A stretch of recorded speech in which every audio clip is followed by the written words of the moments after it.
16ই August গোপালগঞ্জে এনসিপির কার্যক্রমকে ঘিরে সহিংস যে ঘটনা ঘটেছিল, এই ঘটনায় 5 জনের প্রাণহানির ঘটনা ঘটেছিল। সেই 5 জন নিহত ব্যক্তির কিন্তু আসলে ময়নাতদন্ত সম্পন্ন হয়েছিল না।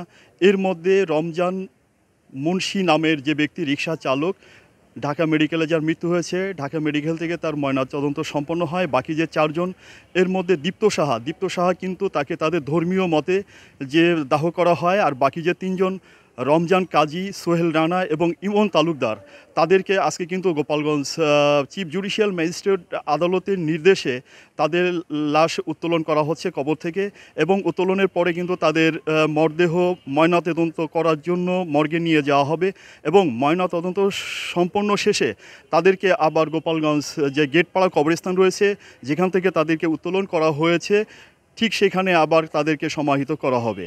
এ নিয়ে উৎসুক জনতা এবং গোপালগঞ্জের আইনশৃঙ্খলা বাহিনী, গোপালগঞ্জের মিডিয়া পার্সন যারা ছিল, এখন কিন্তু গেটপাড়া বেদগ্রামে সবাই অবস্থান করছে। আসলে তাদের ময়না তদন্ত নিয়ে, তাদের মৃত্যু নিয়ে যে রহস্য ঘিরে আছে, এই রহস্যকে উন্মোচন করার জন্য আসল বিষয়টা মানে আইনগত প্রক্রিয়ায় তাদের লাশের ময়নাতদন্ত সম্পন্ন করা হবে। তার পরবর্তীতে হয়তো তাদের মৃত্যু কিভাবে হয়েছিল, কেন, কিভাবে, এটা হয়তো শনাক্ত করা হবে, এবং পরবর্তীতে আইন সেভাবেই চলবে। চৌধুরী হাসান মাহমুদ, এটিএন বাংলা, গোপালগঞ্জ।